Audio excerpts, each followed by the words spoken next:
अस्सलाम वालेकुम everyone and welcome to English crash course. तो आज हम इस लेक्चर में HST का पास्ट पेपर सोल्व करेंगे और देखेंगे कि इंग्लिश पोर्शन में कौन कौन से क्वेश्चन आए थे और वो सही कैसे होंगे। डिटेल के साथ हम आज सीखेंगे। तो आज का वीडियो बहुत ही ज़्यादा इंफॉर्मेटिव होने जा रहा है, तो आखिर तक इस वीडियो को ज़रूर देखें। ये है हमारे पास HST का पास्ट पेपर। तो इसमें हमें क्लियर नहीं दिखाई दे रहा कुछ, इसीलिए मैंने सारे क्वेश्चंस को आप लोगों के लिए नोट डाउन कर लिया है। तो चलकर सॉल्व करते हैं। तो हमारे पास पहला पोर्शन है जिसमें हमें एरर्स फाउंड करने हैं और हमारे पास 5 क्वेश्चंस हैं एरर के। तो हमें एरर डिडक्शन करने हैं कि कहाँ पर सेंटेंस में गलती हुई है। तो पहला क्वेश्चन है he used to visit his parents on alternative days. तो यहाँ पर एरर कहाँ पर है? यहाँ पर एरर हमारे पास डी में है, अल्टरनेटिव में है। क्यों? क्योंकि यहाँ पर अल्टरनेटिव की जगह पे अल्टरनेट डेज होना चाहिए था। अल्टरनेटिव का मतलब होता है कि एक से ज़्यादा चॉइसेस, किसी चीज़ के जब एक से ज़्यादा चॉइसेस हो। जैसे कि हमारे पास इलेक्ट्रिसिटी है जो कि सोर्स ऑफ एनर्जी है, लेकिन अगर इलेक्ट्रिसिटी ना हो हमारे पास और भी अल्टरनेटिव्स हैं, जैसे कि सोलर सिस्टम, यूपीएस, जनरेटर। तो ये सारे क्या है? अल्टरनेटिव्स हैं किसके? इलेक्ट्रिसिटी के। इसी तरह किसी चीज़ के एक से ज़्यादा चॉइसेस हो तो वो अल्टरनेटिव होता है। लेकिन यहाँ पर कह रहा है कि एक दिन को छोड़कर दूसरे दिन, मतलब कि हर दूसरे दिन, एक दिन को छोड़कर दूसरे दिन, तो वो होगा अल्टरनेट। अल्टरनेट का मतलब होता है एक को छोड़कर दूसरे। अल्टरनेट डेज मतलब एक दिन को छोड़कर दूसरे दिन। आई होप आपको ये समझ में आ गया होगा। अब चलते हैं हम अपने दूसरे क्वेश्चन की तरफ। हमारे पास दूसरा क्वेश्चन है Pathans are known as great coral. Some people against their enemies. तो यहाँ पर हमारे पास एरर कहाँ पे है? हमारे पास यहाँ पर एरर है कोरल पे।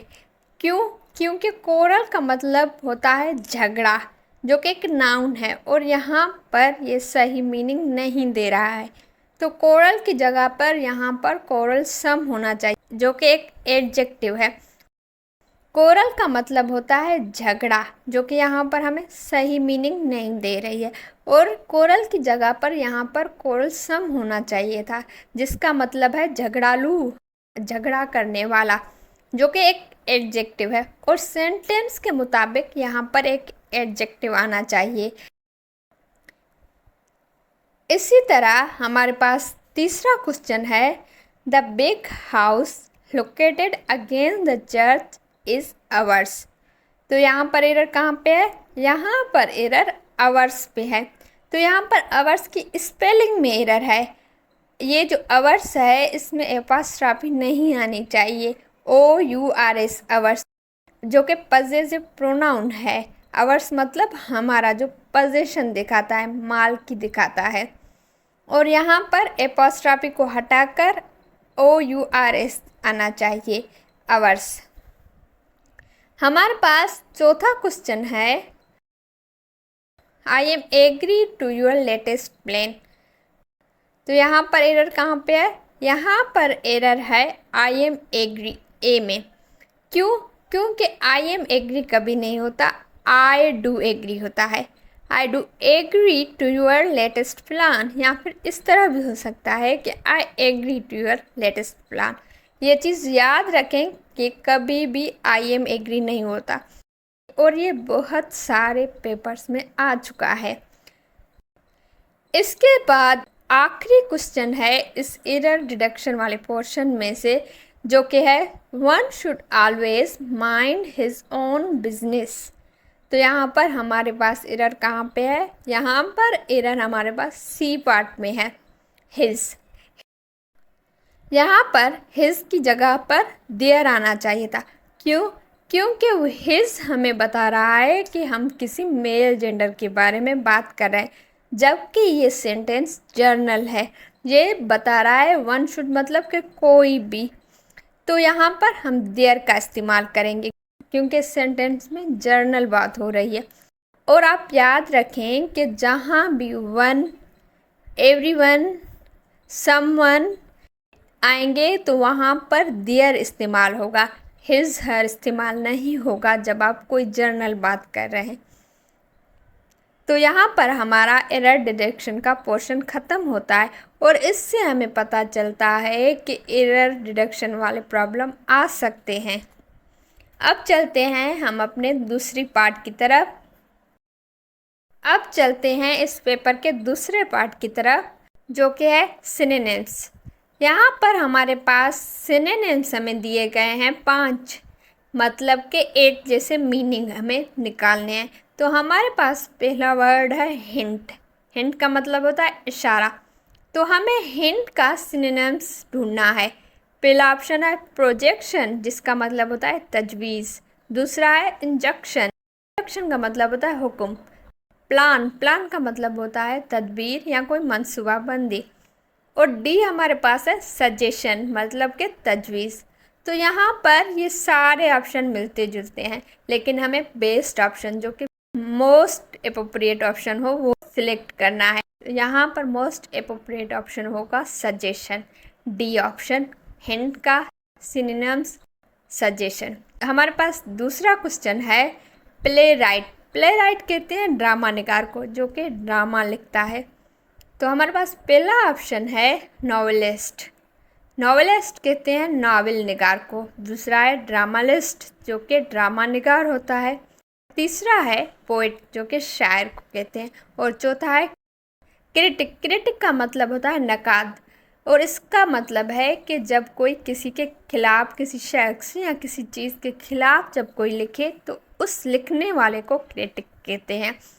तो हमारे पास हमारा ऑप्शन कौन सा होगा? ड्रामालिस्ट, क्योंकि ड्रामालिस्ट और प्लेराइट दोनों ड्रामा निगार को कहते हैं। हमारे पास तीसरा क्वेश्चन है प्लीड। प्लीड का मतलब होता है इल्तजा, इल्तजा करना। हमारे पास पहला ऑप्शन है बेग। बेग मतलब होता है मांगना, जैसे कि भीख मांगने को भी बेग कहते हैं। दूसरा ऑप्शन हमारे पास है कमांड। कमांड का मतलब होता है हुक्म देना, और ये प्लीड का अपोजिट हो सकता है, क्योंकि प्लीड का मतलब होता है इल्तजा करना और कमांड मतलब हुक्म।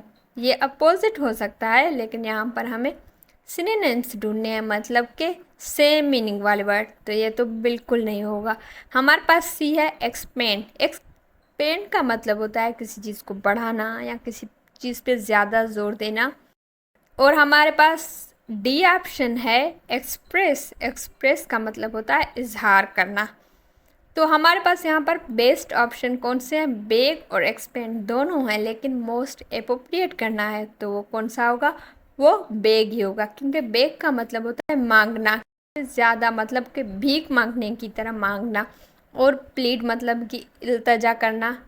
तो ये दोनों सिनोनिम्स हैं। हमारे पास चौथा क्वेश्चन है इनहेरिटर। इनहेरिटर का मतलब होता है वारिस। किसी चीज़ का जो वारिस हो उसे इनहेरिटर कहते हैं, जो कि मालिक हो। और ऑप्शन ए है लेंडर। लेंडर कहते हैं कर्ज ख्वाह को। लेंडर जो कि उधार देता है उसे लेंडर कहते हैं। और दूसरा है हमारे पास ऑप्शन एयर। इसे एयर पढ़ेंगे हम। एयर का मतलब भी होता है वारिस। और तीसरा हमारे पास ऑप्शन है रेफरेंसर। रेफरेंसर कहते हैं जामिन को। और चौथा है बेनिफैक्टर। बेनिफैक्टर कहते हैं हवाला देने वाले को। तो यहाँ पर हमें क्लियर हो गया कि हमारा कौन सा होगा ऑप्शन एयर। यहाँ पर हमारा जवाब है एयर, जो कि इनहेरिटर का सिनोनिम है। अब चलते हैं आगे, और हमारे पास हमारा पांचवा और आखिरी पेपर का, जो कि है जुडिशियस। जुडिशियस का मतलब होता है मुंसफाना, मतलब अच्छे तरीके से कोई काम करना या फिर सही जजमेंट करना, उसे कहते हैं जुडिशियस। तो यहाँ पर हमारे पास ऑप्शन ए है अनजुडिशियस। इसका मतलब होता है कि बहुत ही बेकार जजमेंट करना, पोर जजमेंट करना, जो कि इसका सिनोनिम कभी नहीं हो सकता। ये इसका अपोजिट है, लेकिन ये सिनोनिम कभी नहीं हो सकता। हमारे पास बी ऑप्शन है सेंसिटिव। सेंसिटिव का मतलब होता है हसास। और हमारे पास सी ऑप्शन है वाइज। वाइज मतलब अक्लमंद। और हमारे पास डी ऑप्शन है लीगल। लीगल मतलब होता है जायज़ या फिर कानूनी। तो यहाँ पर हमारा बेस्ट ऑप्शन कौन सा होगा? वाइज। क्योंकि जुडिशियस का मतलब भी होता है कि अच्छी जजमेंट करना या फिर अच्छे तरीके से कोई काम करना। और अच्छी जजमेंट करना या अच्छे तरीके से कोई काम करना क्या दिखाता है? अक्लमंदी दिखाता है ना। इसी तरह वाइज का मतलब होता है अक्लमंद।